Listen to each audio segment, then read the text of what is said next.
ನಮಸ್ಕಾರ ವೀಕ್ಷಕರೇ, welcome back to Karnataka finding ಚಾನೆಲ್ಗೆ. ಇವತ್ತು ನಾವು ಮತ್ತೆ ಎಲ್ಲರ ಕಡೆಯಿಂದ ಡಿಮ್ಯಾಂಡ್ ಇಂದ ಸಿರ್ಸಿ ಫುಡ್ನೇ ಮತ್ತೆ ಎಕ್ಸ್ಪ್ಲೋರ್ ಮಾಡೋಕ್ಕೆ ಬಂದಿದ್ದೀವಿ. ಸೊ ಇಲ್ಲಿ ನಾಗರಬಾವಿ ಹತ್ರ ವಂದನಾ ಅನ್ನೋರ್ ಮನೇಲಿ ಇದ್ದೀವಿ. ಸೊ ನಮಸ್ಕಾರ ವಂದನಾ. ಸೊ ಸಿರ್ಸಿದು ಯಾವ್ದು ಮಾಡಿ ತೋರಿಸ್ತಾ ಇದ್ದೀರಾ ನಮ್ಗೆ? ಸಿರ್ಸಿ ಹವ್ಯಕ ಸ್ಪೆಷಲ್ ಹಲಸಿನಕಾಯಿ ಸೊಳೆದು ಚಕ್ಕೆ ಪೋಳ್ಜ ಅಂತ ಮಾಡ್ತಾ ಇದ್ದೀನಿ. ಚಕ್ಕೆ ಪೋಳ್ಜ ಅಂತ. ಓಕೆ, ಹಾಗಾದ್ರೆ ಹೋಗೋಣ ಕಿಚನ್ಗೆ. ನನಗೂ ಇದು ಹೊಸ ಡಿಶ್, ನೋಡೋಣ ಹೇಗಿರುತ್ತೆ ಅಂತ ಹೇಳಿ. ಇದು ಹಲಸಿನಕಾಯಿದು ಡಿಶ್ ಮಾಡ್ತಾ ಇರೋದು ಅವರು. ಸೊ ಇದು ಯಾವ್ದು ಒಕೇಶನ್ ಮಾಡ್ತೀರಾ ಸ್ಪೆಷಲ್? ಇದ್ರ ಬಗ್ಗೆ ಸ್ವಲ್ಪ ಡೀಟೇಲ್ಸ್ ಕೊಟ್ಬಿಡಿ. ಇದು ಇವಾಗ ಸೀಸನ್ ಅಲ್ವಾ, ಹಲಸಿನಕಾಯಿ ಬಲ್ತಿರೋದ್ರಿಂದ ಮಾಡೋದು. ಅದು ಸ್ವೀಟ್ ಆಗ್ಬಾರ್ದು, ಅಂದ್ರೆ ಹಣ್ಣಾಗಕ್ಕೂ ಬರ್ಬಾರ್ದು, ತುಂಬಾ ಎಳೆತು ಇರಬಾರ್ದು, ಬಲ್ತಿರತ್ತಲ್ಲ ಅದ್ರಲ್ಲಿ ಮಾಡೋ ಡಿಶ್ ಇದು.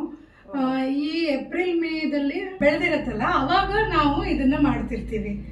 ಹವ್ಯಕರು ಸ್ಪೆಷಲ್ ಇದು ಒಕೇಶನ್ ಅಂತ ಏನಿಲ್ಲ, 2 ದಿನಕ್ಕೂ 4 ದಿನಕ್ಕೂ ಒಂದ್ಸರಿ ಮಾಡ್ಕೊಳ್ತಾ ಇರ್ತೀವಿ. ಏನೋ ಹಲಸಿನಕಾಯಿ ಸಿಕ್ಕದಾಗೆಲ್ಲ ಬೆಳೆದಿದೆ ಅಂದ್ರೆ ಈ season time March April May ಅಲ್ಲಿ ಮಾರ್ಚ್ ಅಲ್ಲಿ ಬಲ್ತಿರಲ್ಲ, ಅದು ಎಳೆದು ಸಾಂಬಾರ್ ಮಾಡ್ಬೋದು. ಈ ತರದ್ದು ಬಲ್ತಿರೋದು ಏಪ್ರಿಲ್ ಮೇ. ಮೇನ್ ಆಗಿ ಬೇಕಾಗಿರೋದು ಹಲಸಿನಕಾಯಿ, ಬೆಳ್ಳುಳ್ಳಿ, ಲಿಂಬೆ ಹಣ್ಣು.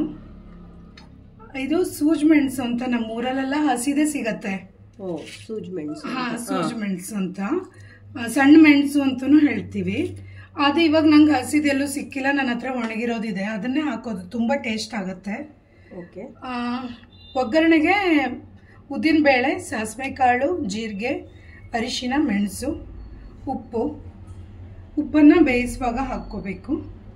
ಎಣ್ಣೆ ಒಗ್ಗರಣೆಗೆ ಇದನ್ನ ಹೆಚ್ಕೋಬೇಕು, ತುಂಬಾ ಚಿಕ್ಕದಾಗೂ ಅಲ್ಲ, ಅದು ಬೇಯಿಸುವಾಗ ಸ್ವಲ್ಪ ಕರಗತ್ತಲ್ಲ, ಮೀಡಿಯಂ ಸೈಜ್ ಅಲ್ಲಿ ಕಟ್ ಮಾಡ್ಕೋಬೇಕು. ಅದು ಒಂದೊಂದು ಕಾಯಿ ಮೇಲೆ ಡಿಪೆಂಡ್ ಇರುತ್ತೆ. ಇದು ಹಲಸಿನಕಾಯಿಯಲ್ಲೂ ಒಂದೊಂದು ನೀರ್ ತರ ಆಗ್ಬಿಡತ್ತೆ, ಒಂದೊಂದು ತುಂಬಾ ಬೆಳೆದಿದ್ರೆ ಮಂದವಾಗಿ ಬರುತ್ತೆ ಬೆಂದ ಮೇಲೆ. ಚೆನ್ನಾಗಿರೋದು ದಪ್ಪ ಆಗಿ ತಿನ್ನಕ್ ಚೆನ್ನಾಗಿರುತ್ತೆ. ಈಗ ನೋಡಿ ಈ ತರ ಹೆಚ್ಚಿಟ್ಕೊಂಡಿದ್ದೀನಿ. ಇದಕ್ಕೆ ಸ್ವಲ್ಪ ನೀರು ಹಾಕೊಂಡು, ಇದು ಮುಳುಗುವಷ್ಟು, ಸ್ವಲ್ಪ ಜಾಸ್ತಿನೇ ನೀರ್ ಹಾಕೊಂಡ್ರೆ ನೀರ್ ಬೇಕಲ್ವಾ ಸಾಂಬಾರ್ಗೆ, ಅದಕ್ಕೇನು ಮಸಾಲಾ ರುಬ್ಬ ಹಾಕೋದು ಆತರ ಏನಿಲ್ಲ. ನೀರಲ್ಲೇ ಬೆಂದ್ಕೊಂಡು ಆ ನೀರಿನ ಏನ್ ಟೇಸ್ಟ್ ಇದೆ ಅದೇ ಟೇಸ್ಟ್. ನೀರಿಗೆ ನಾವು ಉಪ್ಪು ಮತ್ತೆ ಹುಳಿಯನ್ನ ಹಾಕಿ ಮಾಡೋದು. ಸೊ ಕಾಯಿ ಮುಳುಗೋಕ್ಕಿಂತ ಸ್ವಲ್ಪ ಜಾಸ್ತಿ ಕುದಿದು ಅದು ಬೇಯಬೇಕಲ್ಲ, ಬೇಯಿಸಕ್ಕೆ ಇಟ್ಬಿಡೋಣ. ರುಚಿಗೆ ತಕ್ಕಷ್ಟು ಉಪ್ಪು, ಪಿಂಕ್ ಸಾಲ್ಟ್ ಯೂಸ್ ಮಾಡ್ತಾ ಇದ್ದೀರಾ? ನಾನು ಸ್ವಲ್ಪ ಪಿಂಕ್ ಸಾಲ್ಟ್. ಈ ಮೆಣಸನ್ನು ಸ್ವಲ್ಪ ಬೇಯಿಸಕ್ ಹಾಕೋಣ. ಖಾರ ಜಾಸ್ತಿ ಬೇಕು ಅನ್ನೋರು ಇನ್ನೂ ಹಾಕೊಳ್ಬಹುದು, ಇದಕ್ಕಿಷ್ಟು ಬೇಕು. ಬೆಳ್ಳುಳ್ಳಿ ಹಾಗೆ ಪ್ರೆಸ್ ಮಾಡ್ಕೊಂಡು, ಬೆಳ್ಳುಳ್ಳಿ ಒಂದು ಸ್ವಲ್ಪ ಜಜ್ಜಿ ಫ್ಲೇವರ್ಗೆ, ಆಮೇಲೆ ಒಗ್ಗರಣೆಗೂ ಹಾಕಬೇಕು. ಒಂದು 10-15 ಮಿನಿಟ್ಸ್ ಅಂತೂ ಬೇಕು ಬೇಯೋದಕ್ಕೆ. ಅದು ಬೆಂದು ಇದು ಗೊತ್ತಾಗುತ್ತೆ ನಮಗೆ, ಆ ಸ್ಟ್ರಕ್ಚರ್ ಬರುತ್ತೆ. ಸ್ಟ್ರಕ್ಚರ್ ಬಂದ ತಕ್ಷಣ ಅದಕ್ಕೆ ಒಗ್ಗರಣೆ ಹಾಕೋದು. 15 ಮಿನಿಟ್ಸ್ ಆದ್ರೂ ಬೇಕನ್ಸುತ್ತೆ. ಸ್ವಲ್ಪ ನೀರು ಕಡಿಮೆ ಆಗಿದೆ, ಒಂದು ಸ್ವಲ್ಪ ಹಾಕೋಬಿಡೋಣ. ಸ್ವಲ್ಪ ಇದು ರಸ ಬೇಕಲ್ವಾ, ಹೌದು, ಅದಕ್ಕೆ ಸ್ವಲ್ಪ ನೀರು ಹಾಕೊಳ್ಳೋಣ. ಇದು ನೀರ್ ತರನೇ ಇರುತ್ತೆ, ಆ ಥರ ಸಾಂಬಾರು ಗಟ್ಟಿ ಥರ ಬರಲ್ಲ, ಲಿಕ್ವಿಡ್ ಥರನೇ ಬರುತ್ತೆ. ಇದಕ್ಕೆ ನಮ್ಮೂರಲ್ಲಿ ಸೊಳೆ ನೀರ್ ಸಾರು ಅಂತಾನು ಹೇಳ್ತಾರೆ. ಸೊಳೆ ನೀರ್ ಸಾರು? ಸೊಳೆ ನೀರ್ ಸಾರು ಅಂತ. ನಾವು ಇದ್ರನ್ನ ಸ್ವಲ್ಪ ರುಬ್ಕೊಳ್ಳೋಣ. ಈ ಮೆಣಸು ಒಣಗಿರೋದ್ರಿಂದ ಅದು ಮ್ಯಾಶ್ ಆಗಲ್ಲ, ರುಬ್ಬಿ ಹಾಕಿದ್ರೆ ಖಾರ ಬಿಟ್ಕೊಳ್ಳುತ್ತೆ. ಇವಾಗ ಬೆಂದಿದೆ, ಬೆಂದ್ಕೊಂಡು ಬೆಂದಿರೋದನ್ನ ನಾವು ಸ್ವಲ್ಪ ರುಬ್ಕೊಳ್ಳೋಣ. ಸಣ್ಣ ಉರಿ ಇಟ್ಕೊಂಡಿದ್ದೀರಲ್ಲ ಸ್ಟವ್? ಬೆಂದಿದೆ ಇವಾಗ, ಪರವಾಗಿಲ್ಲ. ಇವಾಗ ನೋಡಿ ಈ ಥರ ಆಗಿದೆ, ಚೆನ್ನಾಗಿ ಬೆಂದಿದೆ. ಇದನ್ನು ಸ್ವಲ್ಪ ರುಬ್ಕೊಳ್ಳೋಣ. ಮೆಣಸು ರುಬ್ಬೋಕಷ್ಟೇ ಇದನ್ನು ಹಾಕ್ತಾ ಇದ್ದೀನಿ. ಮೆಣಸು ಜೊತೆ ರುಬ್ಬೇಕಲ್ವಾ, ಇಲ್ಲ ಅಂದ್ರೆ ಮೆಣಸು ನುಣ್ಣಗಾಗಬೇಕು ಅಂತ ಹೇಳಿ ಇದು ಹಾಕ್ತಿದ್ದೀರಾ. ರುಬ್ಬಾಗಿದೆ, ಮಿಕ್ಸ್ ಮಾಡಿಬಿಡೋಣ. ಇದು ಸ್ವಲ್ಪ ಸೊಳೆನೂ ರುಬ್ಬು ಹಾಕಿದ್ರೆ ಸ್ವಲ್ಪ ದಪ್ಪ ಬರುತ್ತೆ, ಕನ್ಸಿಸ್ಟೆಂಟಿ ಚೆನ್ನಾಗಿ ಬರುತ್ತೆ. ಓಕೆ, ಇದ್ರ ಕನ್ಸಿಸ್ಟೆನ್ಸಿ ಇದೆಯಲ್ಲ, ನೀರು ತರೋದ್ರ ಬದಲು ಸ್ವಲ್ಪ ಮಂದವಾಗಿ ಬರುತ್ತೆ. ಇದ್ರ ಜೊತೆ ಹಲಸಿನ ಬೇಳೆ ಇರುತ್ತಲ್ಲ ಅದನ್ನು ಹಾಕಬೇಕು. ಹಲಸಿನ ಬೀಜ ಇವ್ರ ಕಡೆ ಬೇಳೆ ಅಂತ ಹೇಳ್ತಾರೆ, ಈ ಕಡೆ ಬೆಂಗಳೂರು ಕಡೆ ಎಲ್ಲ ಹಲಸಿನ ಬೀಜ. ನೀವು ಸಿಪ್ಪೆನೂ ತೆಗ್ದಿಲ್ಲ, ಹಂಗೆ ಬೇಯಿಸಿದೀನಿ. ಸಿಪ್ಪೆ ಆಕ್ಚುಲಿ ಹಸಿದಿದ್ದಾಗ ತೆಗಿಯಕ್ ಬರಲ್ಲ. ಬೆಂದ ಮೇಲೆ ಇದನ್ನ ಸಿಪ್ಪೆ ತೆಗೆದು ಬೇಳೆನ ಈ ತರ ನೋಡಿ ಸಿಪ್ಪೆ ಇಲ್ದೇನೆ ಇದೆ, ಈ ತರ ಮಾಡಿ ಹಾಕ್ತಾರೆ. ಆಪ್ಷನ್ ಆ ತರ, ಅಂದ್ರೆ ಇದ್ರನ್ನ ಕುಟ್ಬಿಟ್ಟು ಚೆನ್ನಾಗಿ ವೈಟ್ ಆದ್ಮೇಲೆ ಹಾಕೋರಿದ್ದಾರೆ. ನಾನೀಗ ಹಾಗೆ ಹಾಕ್ತಾ ಇದ್ದೀನಿ. ಇದ್ರ ಒಂದ್ ರೌಂಡ್ ಬೇಯಿಸ್ಕೊಂಡಿದ್ದೀನಿ. ಒಂದು ಕುಕ್ಕರಲ್ಲಿ 4-5 ವಿಸಿಲ್ ಹಾಕ್ಸಿದ್ದೀನಿ. ಉಪ್ಪು ಹಾಕೊಂಡಿದ್ರ? ಉಪ್ಪು ಹಾಕಿ ಬೇಯಿಸಿದ್ದೀನಿ. ಹಾಗೆ ಆಚೆ ಬೇಯಿಸಿದ್ರೆ ಬೇಯಲ್ಲ ಬೇಗ. ಇದಕ್ಕೆ ಲಿಂಬು ಹಾಕ್ಬಿಡೋಣ. ಓಕೆ, ಸಣ್ಣ ಉರಿ ಮಾಡ್ಕೊಂಡು ನಿಂಬೆಹಣ್ಣು ರಸ. ಎಷ್ಟು ತಗೊಂಡಿದ್ದೀರಾ ನೀವು? 1.5 ಲಿಂಬು ಹಾಕಿದ್ದೀನಿ. ಓಕೆ, ಅದು ಹುಳಿ ಸ್ವಲ್ಪ ಜಾಸ್ತಿ ಬೇಕು, ಖಾರ ಜಾಸ್ತಿ ಬೇಕು, ಇದಕ್ಕೆ ರುಚಿ ಚೆನ್ನಾಗಿರುತ್ತೆ.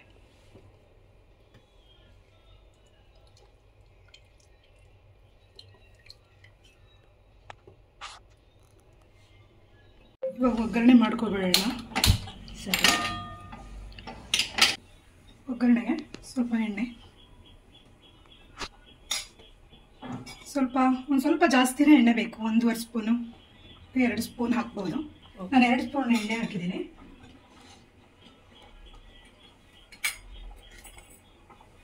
ಸ್ವಲ್ಪ ಉದ್ದಿನಬೇಳೆ ಸ್ವಲ್ಪ ಹುರಿಲಿ. ಸ್ವಲ್ಪ ಫ್ರೈ ಆದಮೇಲೆ ಬೇರೆದು ಹಾಕೋಣ. ಕೊಬ್ಬರಿ ಎಣ್ಣೆ ಯೂಸ್ ಮಾಡ್ತಾ ಇದ್ದೀರಲ್ಲ? ಕೊಬ್ಬರಿ ಎಣ್ಣೆ ತುಂಬ ಟೇಸ್ಟ್ ಕೊಡುತ್ತೆ. ಜೀರಿಗೆ, ಸಾಸಿವೆ, ಸ್ವಲ್ಪ ಅರಿಶಿನ, ಲಾಸ್ಟಲ್ಲಿ ಸ್ವಲ್ಪ ಒಣಮೆಣಸು ಟೇಸ್ಟ್ಗೆ.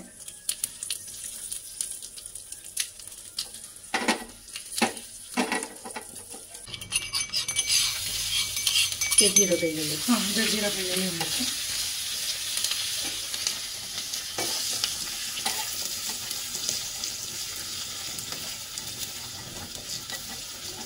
ಫ್ರೈ ಆಗಿದೆ, ಇದನ್ನ ಇದಕ್ಕೆ ಹಾಕ್ಬಿಡೋಣ.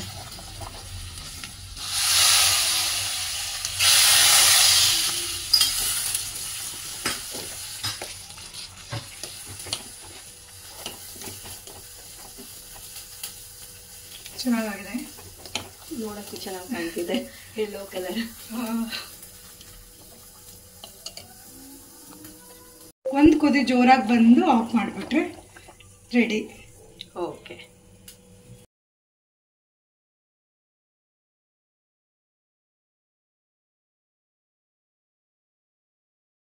ನೋಡಿ ನಮ್ಮ ಹವ್ಯಕರ ಸ್ಪೆಷಲ್ ಹಲಸಿನಕಾಯಿ ಚಕ್ಕೆ ಪೊಂಜ. ಸೊ ಟೇಸ್ಟ್ ಮಾಡಿ ಹೇಗಿದೆ ಅಂತ ಹೇಳಿ. ನಾನು ಇದು ಫಸ್ಟ್ ಟೈಮು, ನನಗೆ ಇದರಲ್ಲಿ ಹಲಸಿನಕಾಯಲ್ಲಿ ಡಿಶ್ ಮಾಡ್ತಾರೆ ಅಂತ ನಿಜವಾಗ್ಲೂ ಗೊತ್ತಿರಲಿಲ್ಲ. ಇವಾಗ ನಮ್ಮದು ಕರ್ನಾಟಕ ಫೈಂಡಿಂಗಿಂದ ಶೂಟಿಂಗ್ ಬಂದಮೇಲೆ ಗೊತ್ತಾಗಿದ್ದು. ಸೊ ಟೇಸ್ಟ್ ಮಾಡೋಣ ಹೇಗಿದೆ ಅಂತ. ನಾನು ಕಾತರವಾಗಿ ಕಾಯ್ತಾ ಇದ್ದೆ ಅವ್ರು ಮಾಡೋವಾಗ. ಸ್ಮೆಲ್ ಇದೆಲ್ಲ ಚೆನ್ನಾಗಿತ್ತು.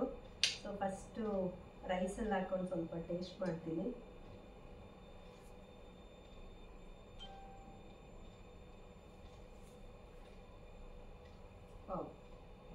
ಸೂಪರ್ ಆಗಿದೆ, ನೀವು ಹೇಳ್ದಂಗೆ ಖಾರ ಎಲ್ಲ ಸಕ್ಕತ್ತಾಗಿದೆ, ಚೆನ್ನಾಗಿ ಮಾಡಿದ್ದಾರೆ. ಟೇಸ್ಟ್ ನಿಜವಾಗ್ಲೂ ಚೆನ್ನಾಗಿದೆ. ಸೊ ಹಲಸಿನ ಬೀಜನೂ ಹಾಕಿದ್ದಾರೆ, ಅದನ್ನ ಟೇಸ್ಟ್ ಮಾಡ್ಬಿಡೋಣ.